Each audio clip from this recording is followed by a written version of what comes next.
Hello everyone. In today's lecture, we are going to see the concept of arrays in C programming language.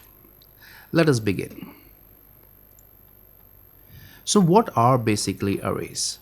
Arrays are nothing but a fixed size collection of elements of the same data type. That means all the variables inside the array will be of the same data type. Like for example, list of temperatures, list of employees' salary, list of cost of products, test scores of students, etc., etc.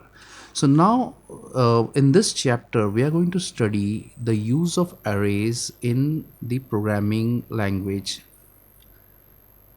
So basically, before starting with the arrays, we should understand the different types of arrays. Now in C programming language we have three types of arrays: one dimensional array, two dimensional array, and multi-dimensional array. So in today's lecture, we will be dealing with one-dimensional array in detail. So now let us start with one-dimensional arrays, and in one-dimensional array, we will start with how the one-dimensional array is declared. So the declaration is very similar to how we declare variables in C programming language. Now here the first part of the declaration is the type of the array. So it is similar to the variable declaration. The second part is the name of the array. That is also similar to how we declare the variable name. The third part, that is the size, is what changes and makes this variable an array. So what the size is over here is it basically tells what how many elements that array can store. So basically we are reserving that much amount of memory in during the by the compiler in the system. So like for example, in the below I have given you three examples. The first one, the type is int, the name of the variable, the array is status, and the size is 10. So basically this means that this particular array can store 10 elements of type int. Second example, we have a variable name as message, and here the size is 15. So this particular array can store 15 characters. Third one is a float of size 15 with a name marks. So this is how we declare a array in C programming. Some things to note over here is array must always be declared before they are used in the program. That is because the compiler allocates space for the variables in the memory. Secondly, the size of the array will tell how many elements can be stored in that array. So the size is very important.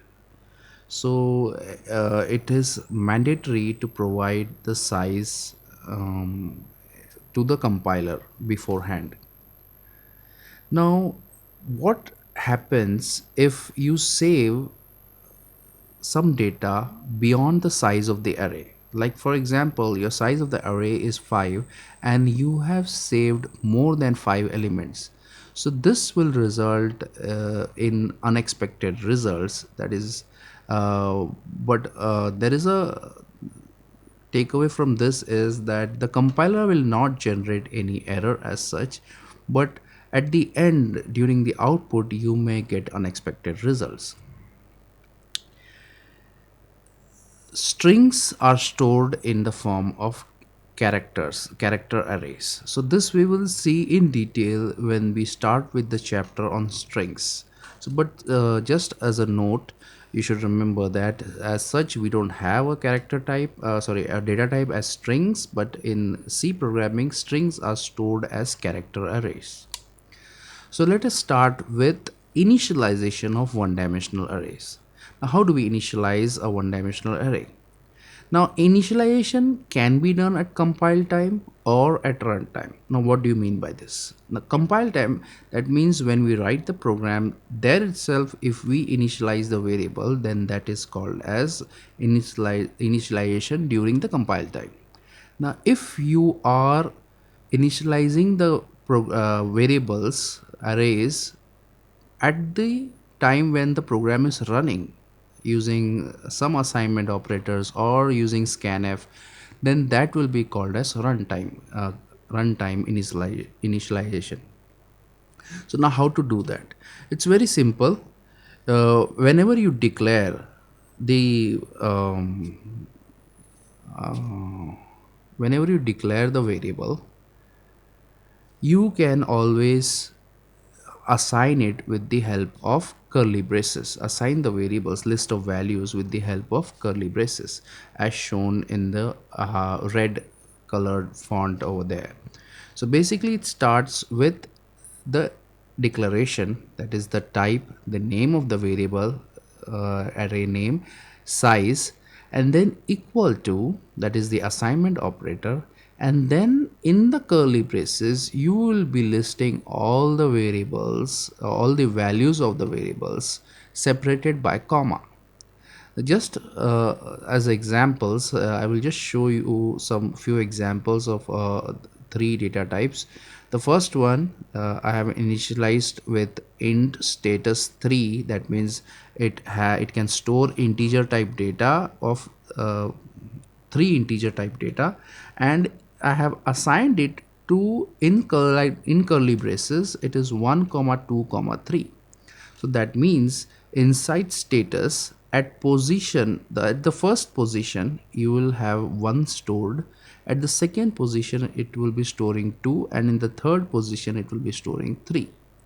Similarly, in the second line, if you see, I have initialized, declared a variable called character message of size 5, and I have initialized it with 5 variables, sorry, 5 values, that is A, E, I, O, U. So the first position is A, the second position is E, third is I, fourth is O, and fifth is U. Similarly for the float. Now here the point to note is the position number 1, or basically what we call in arrays as index, it starts with index 0. So we don't say it as position 1, we call it as position 0. So the first element of any array will start with position 0, then 1, then 2, then 3, like that. Okay, so in case of the first array that we have, that is status, that means status, at position 0 the value of the variable is 1, at position 1 the value of the variable is 2, and at position 2 the value of the variable is 3. Similarly, if I look at the second line, the second variable that we have, second array that we have declared, that is character array of name message. In this, if I say message of 4, that means what is it at fourth position, or the fourth index, what is the value at fourth index. So it will start from 0, that means at 0 it is A, 1 E, 2, 3, and 4, that means fourth one is the last one, that is I. So that is how the indexing works in a character, in an array. So always remember that your index in arrays will always start at position 0. Okay, now another note that you can see over here is you can omit the size completely provided you are initializing the array at the same time. So in this case, you can see I have declared 3 variables, but in none of them I have provided the size. And the size is auto calculated using the initialization itself. Like for example, here the status, the size is not there. The square brackets tells the compiler that status is an array and not a simple variable. So it's an array, but the size is not mentioned. Now the size will be computed based on whatever is inside the curly braces. So in our case, there are three elements inside the curly braces. The size will be automatically 3. Similarly, for the message, you have 5 elements, so the size will be 5. And for the marks, the size will be 4. Second thing to note is in C, you can initialize the array partially. Now, what do you mean by partial initialization? Now, partial initialization is nothing but you're not initializing every element of the array. You may initialize, it is not mandatory to initialize every element of the array. You may initialize few of the elements and the remaining you can initialize later. So then what happens to those values uh, in the array? So basically, if you do not initialize at all with anything, that means if you do not have an initialization statement, then in the variable, that is in the array, all the values will be garbage value.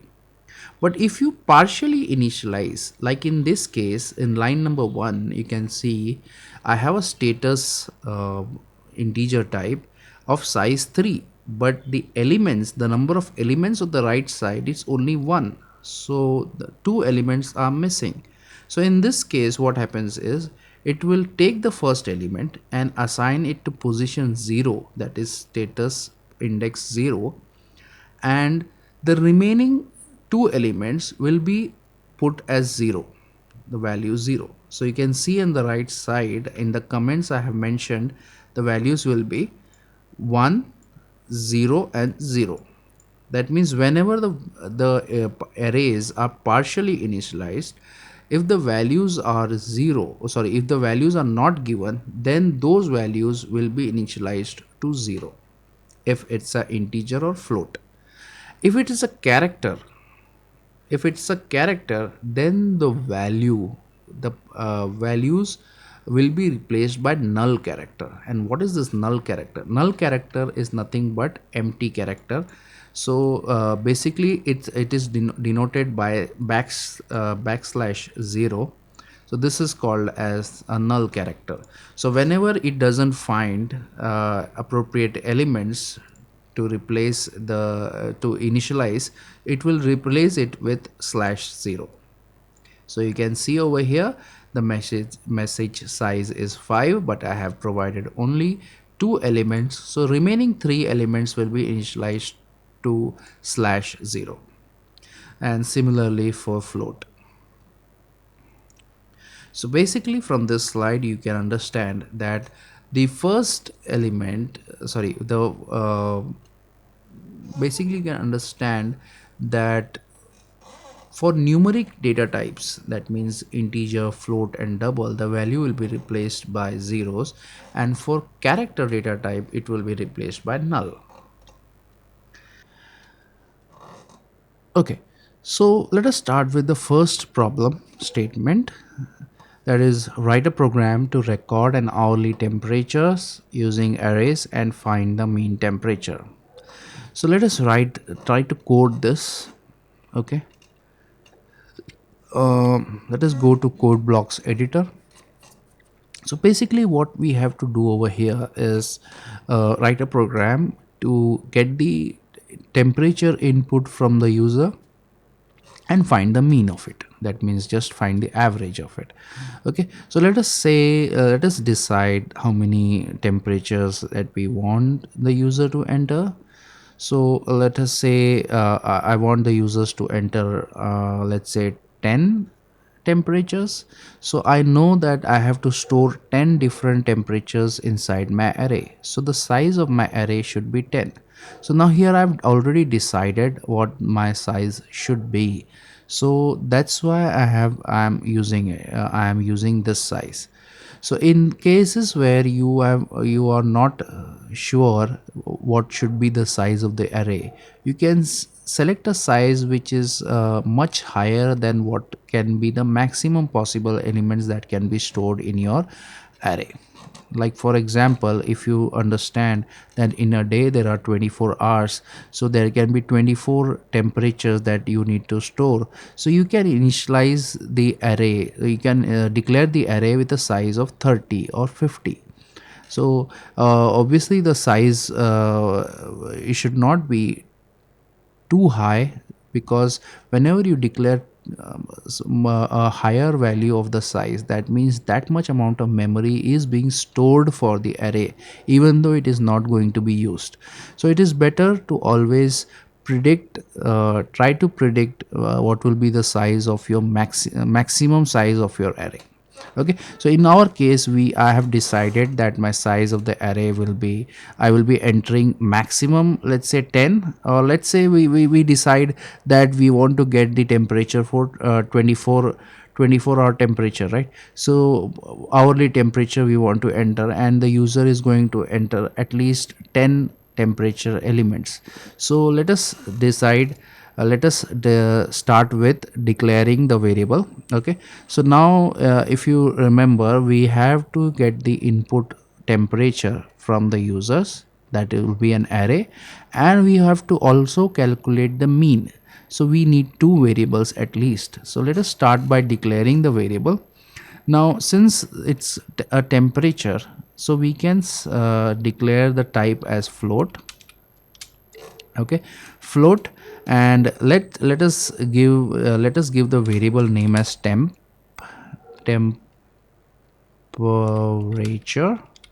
Okay, temperature. And now to make this an array, you can just add square brackets, and inside that you can specify the size. So this makes it an array. Then another variable we need, that is mean. Now this is not an array, this is just a simple variable of type float. Okay, so now here we have two variables, one that is one array and one variable called mean. Okay, so now let us begin. Now the first job is to get the input from the user for the temperature. Right, now to get the input, now if you just recall, we have not initialized the value of the variables.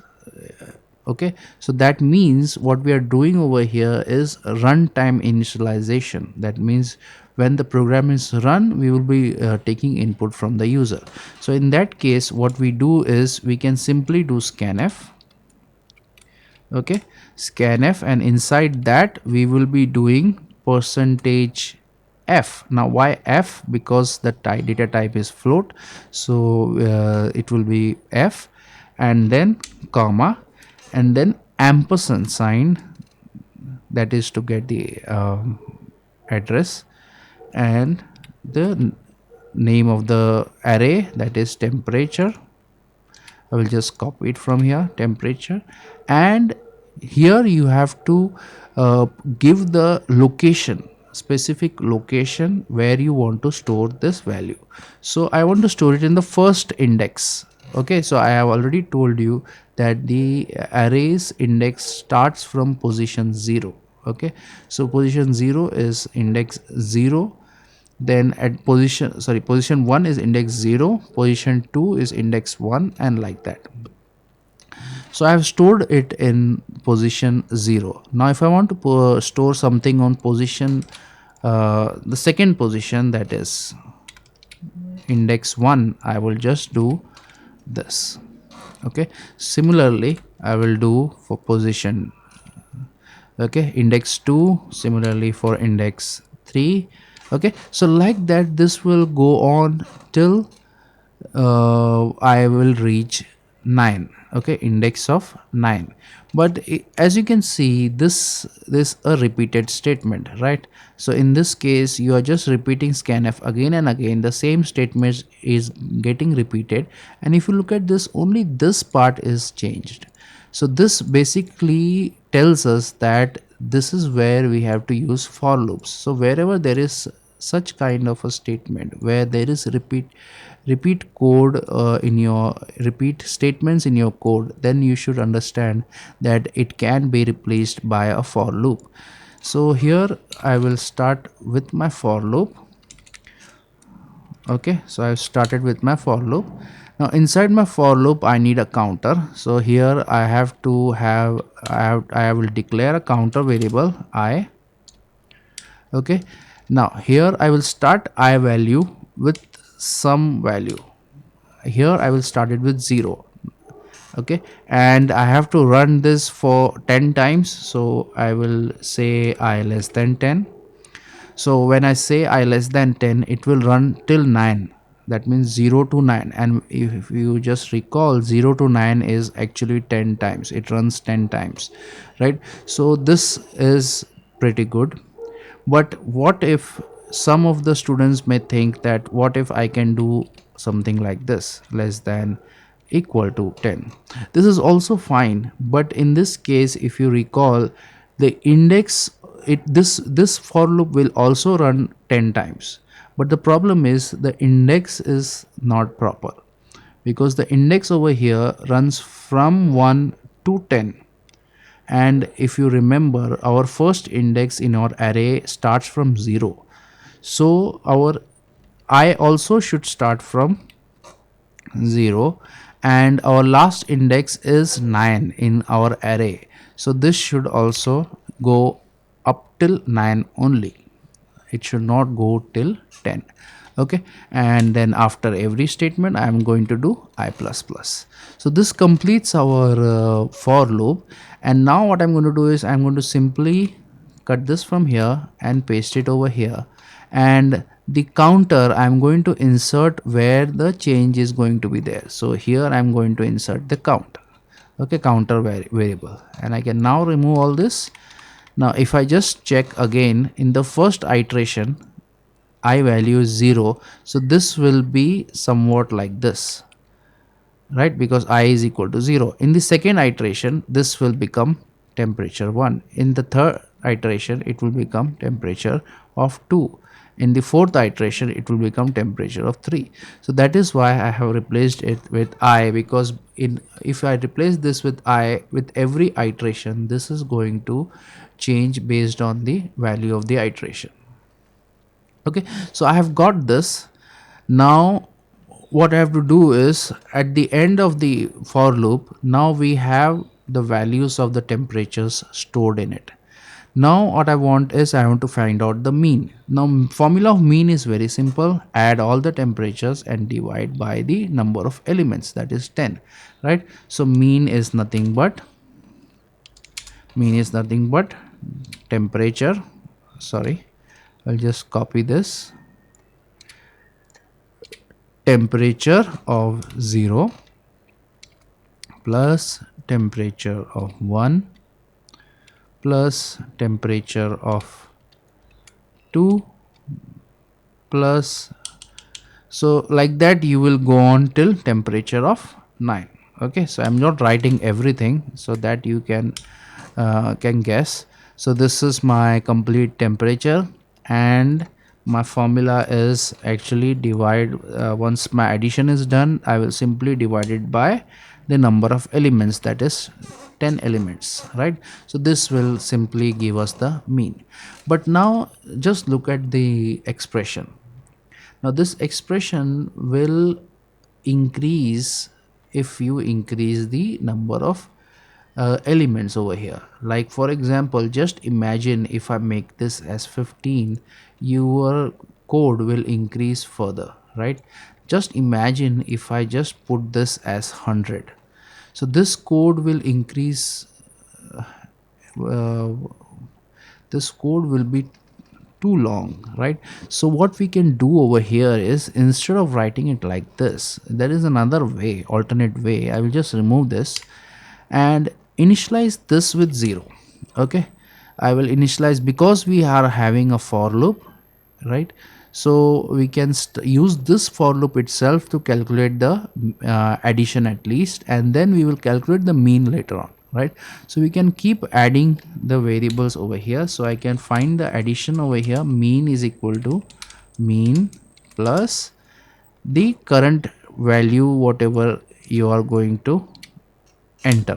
Okay, so in this particular step, line number 8, you are entering the value of temperature of I, right? And that value is then stored inside the mean. Okay, so basically it is just adding up these elements, whatever elements you are entering, it is getting added up, and it is getting stored in mean. So at the end of the for loop, what we have is mean is nothing but sum of all the temperatures, but mean is actually the sum of temperatures divided by the number of elements, right? So division is left. So what I will do is mean is equal to mean divided by 10. So this will simply give you the mean. Okay, so this is done. So now I have the mean. Now I can simply printf uh, the mean is percent %f, and here I can just write mean. Okay, now to just if I run this right now,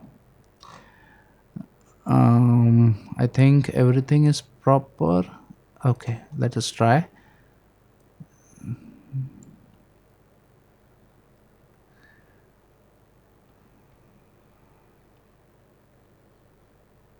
Okay, so it is right now it is waiting for the input, and because we have not written any intro statements to the program, that's why it is not giving us any hint as to what it is expecting. So I will just, before running this, I will just try to add some beautification to this printf. I would like to start with what this program is. So temperature mean calculator. Okay, and a few slash n's. Then inside this I will simply write printf enter temper sorry temperature temperature. Okay, and then the scanf will be there, the values will be entered, and then I think the mean will be calculated. Let us see. Okay, so now we have run the program, so it now looks much better than the previous one. So it is asking for enter the temperature. Let us enter temperature 7482953 1 and 6. Okay, so now it basically gives you the mean, whatever is the mean. The value is 5. Let us try it once more. Okay, let us take 6, all 6. Okay, perfect. Okay, now to add further beautification, you can always limit the number, you can limit the precision. Okay, let's say I want only 2 decimal places, so I can do this. So I can do 654. Okay, so 4.5. Perfect. Okay, so I hope you have understood this particular program. Let us switch to the next one. Okay, so the next problem statement says that write a program to compute the sum of elements of two one-dimensional arrays and store it in a new one-dimensional array. So basically this is another example where you have to take inputs from the user for two elements and then do an addition and store it in a third array. Okay, so let us start. I will clear out this and start again fresh. Okay, I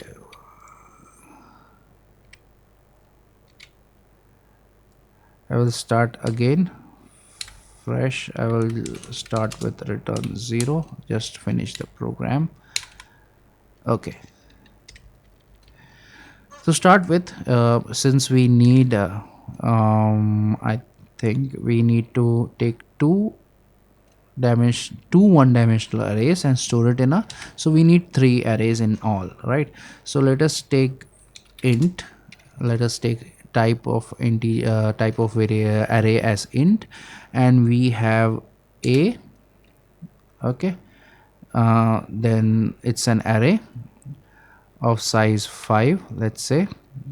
Then we have b, again of size 5, and c of size 5. Okay, so we have three arrays of size 5. Okay, now we want to take input of these arrays first, right? So first let us take input of a, right? So we are going to take the values of a. So let us start with that. So values of a, we want to take an input, right? So again we will start with a for loop, right? So I will say int. Okay, so I will have to have a variable, counter variable for the for loop. So I will start it with I, and now here I is equal to 0 to I less than 5. Okay, so this for loop will run from 0, 1, 2, 3 and 4. That means 5 times in all, and then I plus plus.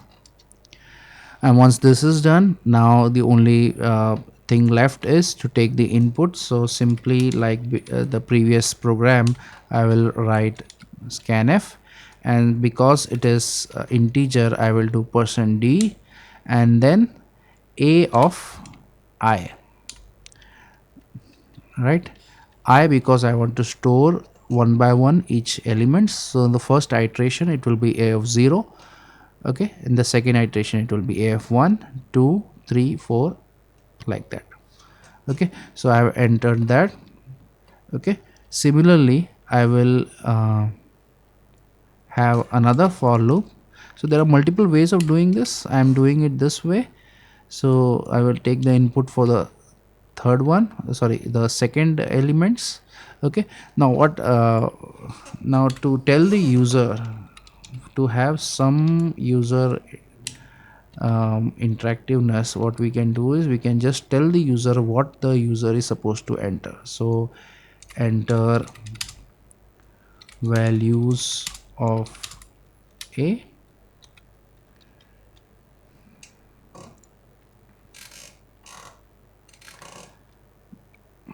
Okay, then here I can do again the same statement I can take, and I can write print values of b, and I can run it. Okay, and here at this particular step I'm going to do the addition part. So the addition part is nothing but for basically it is the same for loop. Okay, but the statement is going to change. The statement is nothing but c is basically c, we are going to add the elements of a and b and save it in c, right?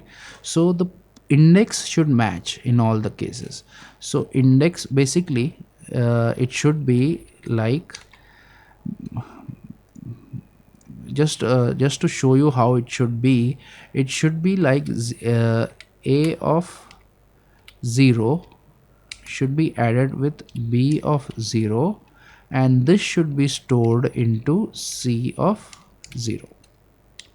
Okay, so this is what we actually want, right? But now to do this for every step is going to be difficult. That's why we are going to use a for loop over here. So in this case I will just replace the indexes with I. So here what happens is, in the first iteration this will become uh, basically c of 0, and this will become a of 0, and this will become b of 0. In the second iteration, this will become c of 1, this will become a of 1, and this will become b of 1.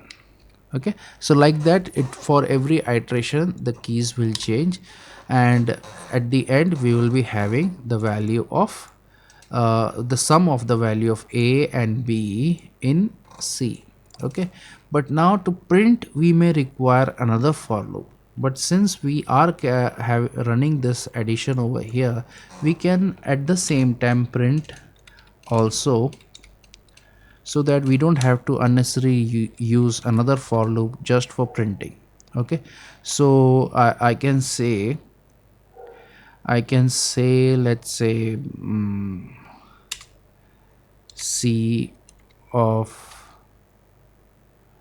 %d, okay, is equal to %d. Okay, so basically I'm just trying to print the index as well as the value at that index. So the first %d is for the index, and the index is nothing but I, and the second %d is the value at that particular index, that is c of I. So okay, and after this I will be doing a /n, so that everything is printed on a new line. Okay, so let us try this out, compile and run. So it says enter the values of a, let's say 5, 3, 2, 6. Okay, so one thing, if you remember, as soon as the program crashes after entering some values, you should understand that in the scanf you have forgotten to add the ampersand sign. Okay, so whenever you forgot to add the ampersand sign, it is your program will crash as soon as you run it. Okay, or you start to enter the input. Okay, let's run it again. Okay, now I will just start putting the values. So a values are done, now the b values, and here you will see c of 0 is 12. You can check 5 plus 7, then 4 plus 5, then 2 plus 3, 3 plus 4, right, and 4 plus 2, that is 6. Perfect. So hence we have tried to do both the tasks. So like this, this is how you use arrays inside your C programming. Now in the next chapter we are going to see how to deal with two-dimensional arrays and multi-dimensional arrays. So see you in the next chapter.